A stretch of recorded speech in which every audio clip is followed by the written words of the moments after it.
Hey guys, once again welcome to my YouTube channel Bhojendra classes. Guys, आज के video में हम पढ़ेंगे future continuous tense. Future continuous tense को पढ़ने से पहले मैं आपको बता दूं, जब कभी भी हम टेंस सीखते हैं तो उस टेंस की पहचान करना हमें आना चाहिए। तो आज हम सीख रहे हैं फ्यूचर कॉन्टिन्यूअस टेंस। तो फ्यूचर कॉन्टिन्यूअस टेंस की पहचान होती है रहा होगा, रही होगी, रहे होंगे।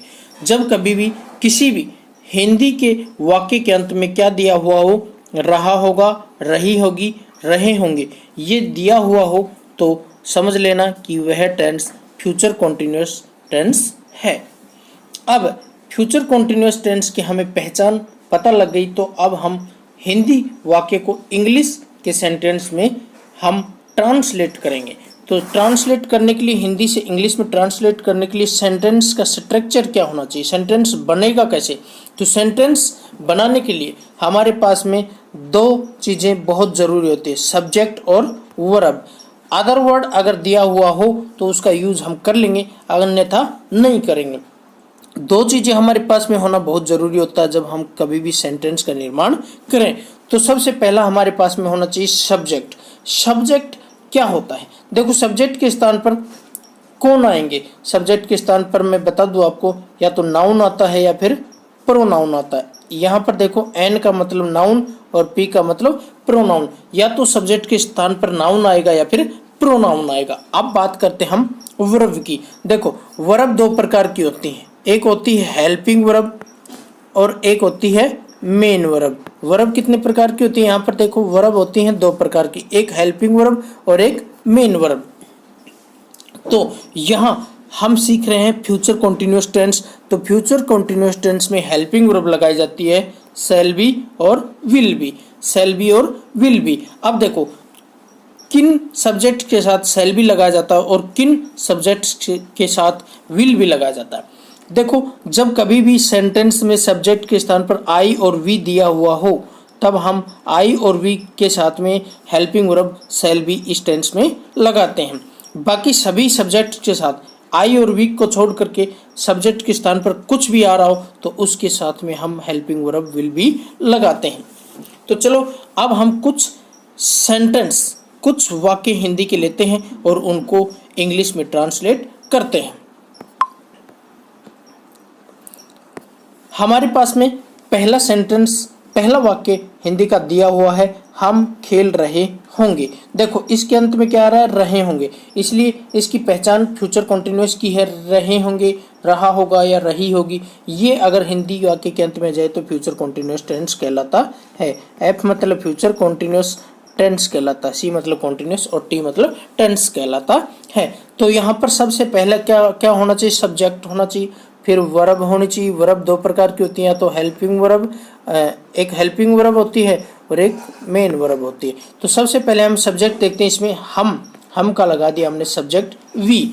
अब वी के साथ में मैंने आपको बताया, जब कभी भी सब्जेक्ट में फ्यूचर कॉन्टिन्यूअस टेंस में आई और वी सब्जेक्ट दिया हुआ हो तो उनके साथ में हम क्या लगाएंगे, शैल बी लगाएंगे। तो यहाँ पर वी आ रहा तो इसके साथ में हमने लगा दिया शैल बी।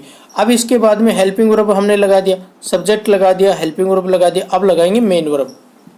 तो इसमें मेन वर्ब क्या है, खेलना, खेल रहे होंगे। तो खेलने को क्या कहते हैं, प्ले। क्या कहते हैं, प्ले कहते हैं। अब प्ले वर्ब की फर्स्ट फॉर्म है, तो इस टेंस में वर्ब की फर्स्ट फॉर्म के साथ में क्या लगाया जाता है, आईएनजी लगाया जाता है। तो यहाँ पर वर्ब की first form play plus ING लगा दिया, तो ये बन गया वी शैल बी प्लेइंग, हम खेल रहे होंगे। इसके बाद में हम देखते हैं दूसरा सेंटेंस। दूसरा सेंटेंस यहाँ पर दिया हुआ है, दूसरा वाक्य दिया हुआ है, वह सो रहा होगा। इसमें देखते हैं अंत में रहा होगा आ रहा है, तो यह टेंस किसका हुआ, यह सेंटेंस किसका हुआ, फ्यूचर कॉन्टिन्यूअस टेंस का हुआ।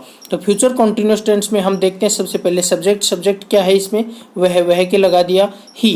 अब देखो फ्यूचर कॉन्टिन्यूअस टेंस में आई और वी के साथ में क्या लगता है, शैल बी, और बाकी सभी के साथ में क्या लगता है, विल बी। तो यहाँ पर देखो आई भी नहीं है और वी भी नहीं है, तो शैल बी तो लगेगा नहीं, तो क्या लगेगा, बाकी सबके साथ में विल भी लगता है, तो विल भी हमने यहाँ पर लगा दिया।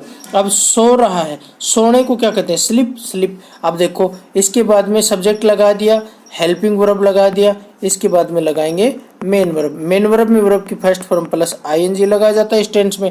तो देखो आईएनजी लगा देंगे इसमें, स्लीप के साथ में इसमें आईएनजी लगा दिया तो वह सो रहा होगा का जो हमने इंग्लिश में ट्रांसलेट किया तो ये बना ही विल बी स्लीपिंग। अब देखते हैं हमारा नेक्स्ट जो वाक्य है, इसको हम हिंदी से इंग्लिश में ट्रांसलेट करते हैं। तीसरा जो हमारा वाक्य दिया हुआ है वो ये है कि वह चाय पी रही होगी, यहाँ पर रही होगी आ रहा, तो ये फ्यूचर कॉन्टिन्यूअस टेंस का वाक्य है। तो सबसे पहले सब्जेक्ट लेते हैं, सब्जेक्ट यहाँ पर वह को हिंदी में इंग्लिश में कहते हैं सी। इसके बाद में लेते हैं हेल्पिंग वर्ब लेते हैं, यहाँ पर सी के साथ में विल भी लगा दिया क्योंकि आई और वी के साथ में सेल भी लगता है, बाकी सबके साथ में विल भी लगता है। तो इसके बाद में लगाएंगे हम मेन वर्ब आपको मैंने बता दिया कि वर्ब के फर्स्ट फॉर्म के साथ में आईएनजी लगता है, तो वर्ब के फर्स्ट फॉर्म के साथ यहाँ पर टेकिंग टी, चाय पीने को कहते हैं टेक टी, तो टेक टी के साथ में टेक वर्ब की फर्स्ट फॉर्म है तो इसके साथ में क्या लगा दिया, आईएनजी लगा दिया। इस प्रकार से वह चाय पी रही होगी तो इसका बना सी विल बी टेकिंग टी। इस प्रकार से हमने ये वाक्य हिंदी से इंग्लिश में बना करके देखे। अब मैं एक वाक्य आपको, इसी वाक्य को मैं नेगेटिव में, इंटरोगेटिव में और इंटरोगेटिव नेगेटिव बना करके बताता हूँ। वह चाय पी रही होगी, देखो सी विल बी टेकिंग टी, ये सिंपल वाक्य है। सी विल, अब यहाँ पर देखो, यहाँ पर क्या दे रखा है, यहाँ पर देखो विल और बी, इसके बीच में हम विल और बी के बीच में हम अगर नोट लगा दे तो ये वाक्य नेगेटिव बन जाता है, she will not be taking T.